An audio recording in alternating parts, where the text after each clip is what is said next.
بسم اللہ الرحمن الرحیم۔ السلام علیکم ورحمۃ اللہ وبرکاتہ۔ یہ ایمان و کفر کے حوالے سے آپ ہمارا دوسرا پارٹ سماعت فرما رہے ہیں۔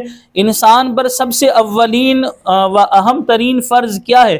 تو یاد رکھیں، سب سے اولین فرض یہ ہے کہ انسان بنیادی عقائد کا علم حاصل کرے، جس سے آدمی صحیح العقیدہ سنی بنتا ہے، اور جن کے انکار و مخالفت سے انسان کافر یا گمراہ ہو جاتا ہے۔ تو ہونا یہی چاہیے، انسان اسلام کی بیسک کو سمجھے، بنیادی باتوں کو پڑھے سمجھے۔ جو فرض علوم ہیں ان میں آپ دلچسپی لیں۔ بعض دفعہ انسان مستحب باتوں پر لوگوں سے لڑائی جھگڑے کر رہا ہوتا، اسے اپنے عقیدے کے بارے میں نہیں پتا ہوتا، یا عقیدے کے بارے میں پتا ہے تو عقیدے کی کوئی دلیل اس کے پاس نہیں ہے۔ تو اپنے عقائد کو دلائل سے پڑھیے، سنیے۔ اگر آپ نہیں پڑھ سکتے تو علماء اسلام کی ویڈیوز اس طرح دیکھا کریں، جیسے ہم آپ کے سامنے یہ فرض علوم کی یہ ویڈیو بنا کے یوٹیوب پہ ڈال رہے ہیں، مختلف پلیٹ فارم پہ ڈال رہے ہیں، تو لہٰذا انہیں دیکھا کریں، انہیں سمجھا کریں۔ احادیث کریمہ میں ایمان و کفر کو جانچنے کا کیا معیار بیان کیا گیا ہے؟ تو نبی کریم صلی اللہ علیہ وسلم نے اس حوالے سے فرمایا، لا یؤمن احدکم حتی اکون احب الیہ من والدہ وولدہ والناس اجمعین۔ حضور نے فرمایا، تم میں سے کوئی بھی اس وقت تک مومن نہیں ہو سکتا جب تک میں اس کے نزدیک اس کے والدین، اولاد اور تمام لوگوں سے زیادہ محبوب نہ ہو جاؤں۔ یعنی ہر چیز سے بڑھ کر ہمیں حضور سے محبت کرنی ہے۔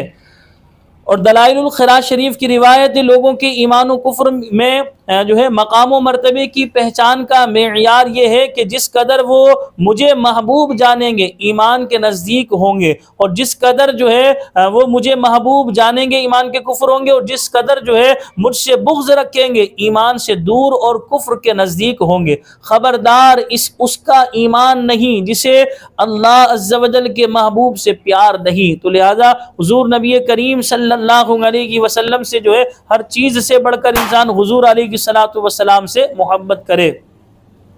اسی طرح جو ہے نبی کریم صلی اللہ علیہ وسلم کے بارے میں سماعت فرما مزید، کون سا شخص ایمان کی حلاوت کو پا سکتا ہے؟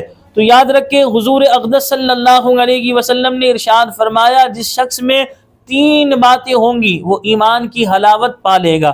نمبر ایک، تمام مخلوقات سے بڑھ کر اللہ تعالیٰ اور اس کے رسول سے محبت کرتا ہو۔ نمبر دو، اللہ تعالیٰ ہی کے لیے کسی سے محبت کرے۔ نمبر تین، کفر کی طرف لوٹنے کو ایسا برا جانے جیسے آگ میں ڈالے جانے کو برا جانتا ہے۔ وہ کون سا شخص ہے جس کے نزا کے وقت سلب ایمان کا خطرہ ہے؟ اللہ اکبر! یعنی جو ہے نزا کے وقت ایمان سلب ہونے یعنی چھن جانے کا خطرہ ہے، تو ایسے شخص کے بارے میں تو ہمیں پتہ ہونا چاہیے۔ ولی کامل مجدد اعظم اعلی حضرت امام احمد رضا خان نے فرمایا، علماء کرام فرماتے ہیں، جس کو سلب ایمان کا خوف نہ ہو، مرتے وقت اس کا ایمان سلب ہو جانے کا اندیشہ ہے۔ یعنی جسے جو ہے ایمان کے سلب ہونے کا خوف نہیں ہے، انسان بے فکرہ ہے، انسان اپنی زبان سے کچھ بھی نکالتا ہے، کوئی بھی عمل انسان کر رہا ہے، اسے سلب ایمان کا خوف ہی نہیں ہے، اس کے دل میں کوئی سلب ایمان کا ڈر ہی نہیں، تو ایسا ہو سکتا ہے کہ مرتے وقت اس کا ایمان سلب کر لیا جائے۔ تو مجھے اور آپ سب کو اپنے ایمان کی فکر کرنی چاہیے۔ میں دعا کرتا ہوں اللہ پاک مجھے بھی اور آپ کو بھی مرتے وقت ایمان کی سلامتی نصیب فرمائے، ایمان ہی پر اللہ پاک ہمیں عافیت کے ساتھ شہادت کی موت نصیب فرمائے۔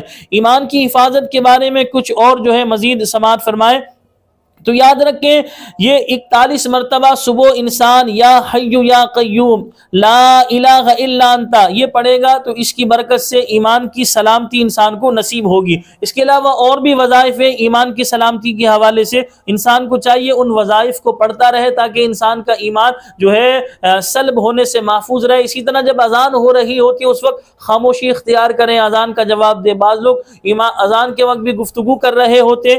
قرآن پاک میں سب جانوروں میں بدتر کن لوگوں کو قرار دیا؟ تو یاد رکھے کافروں کو ارشاد باری تعالی ہے، ان شر الدواب عند اللہ الذین کفروا فهم لا یؤمنون۔ بے شک سب جانوروں میں بدتر اللہ کے نزدیک وہ ہیں جنہوں نے کفر کیا اور ایمان نہیں لاتے۔ ایمان اور نیک اعمال پر ثابت قدمی میں رکاوٹ بننے والی چیزیں بیان کیجئے تو یاد رکھے علم دین سے بہراور نہ ہونا، مسجد میں حاضر ہونے سے کترانا، زبان کی حفاظت نہ کرنا، کفر اور گناہوں کے ذریعے اپنی جانوں پر ظلم کرنا، کافروں، بد مذہبوں اور فاسقوں فاجر لوگوں کی صحبت اختیار کرنا، نفسانی خواہشات کی لذت حاصل کرنے کی حرص ہونا، مصائب و آلام اور آزمائشوں پر صبر نہ کرنا، اللہ تعالیٰ کی رحمت سے مایوس ہونا، لمبی امیدیں رکھنا اور دنیا میں جو ہے رغبت رکھنا وغیرہ۔ اللہ کریم کی بارگاہ میں دعا ہے کہ اللہ پاک ہم سب کی ایمان کی حفاظت فرمائے۔ یہ دوسرا پارٹ ہم ہمارا سماعت فرما رہے تھے۔ السلام علیکم ورحمۃ اللہ وبرکاتہ۔